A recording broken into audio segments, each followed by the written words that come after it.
C has two operators for adding 1 to a variable and 2 for subtracting 1, and the only difference is which side of the variable you write them. Both forms change the variable by 1. What differs is the value the expression itself hands back.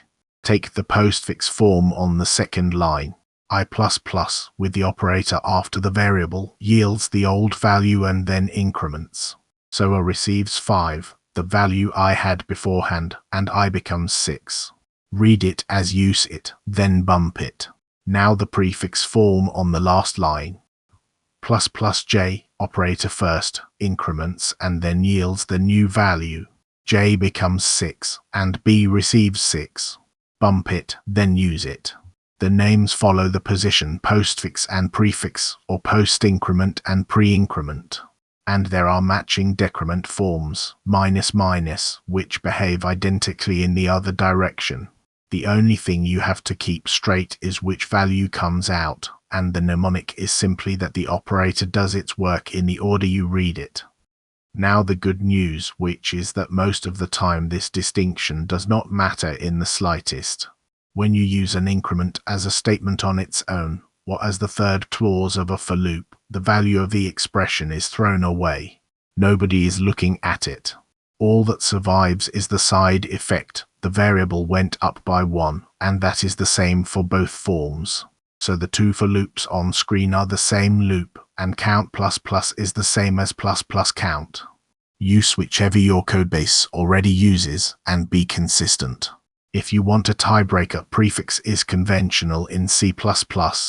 Where for complicated iterator types the postfix form has to copy the old object before incrementing and can genuinely cost more. In C, with a plain int, there is no cost either way and any compiler will generate the same instruction.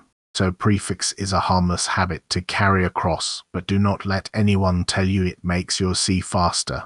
It does not. And here is the rule that actually matters. If you modify a variable in an expression, do not use that same variable anywhere else in the same expression. All three highlighted lines break that rule, and all three are undefined behavior. The first modifies I twice, once by the increment and once by the assignment. The second reads I to work out the subscript while also incrementing it, and nothing says which happens first. The third increments I twice between two sequence points, and on top of that the order in which print's arguments are evaluated is unspecified anyway. Now please hear the note at the bottom, because this is the single most misunderstood point in the language. These are not compiler dependent. They are not platform dependent. They are not something you can settle by running the code and seeing what it prints. They are formally undefined, which means the standard imposes no requirement at all, and a modern optimizer is entitled to assume the situation never arises and to reshape the surrounding code on that assumption.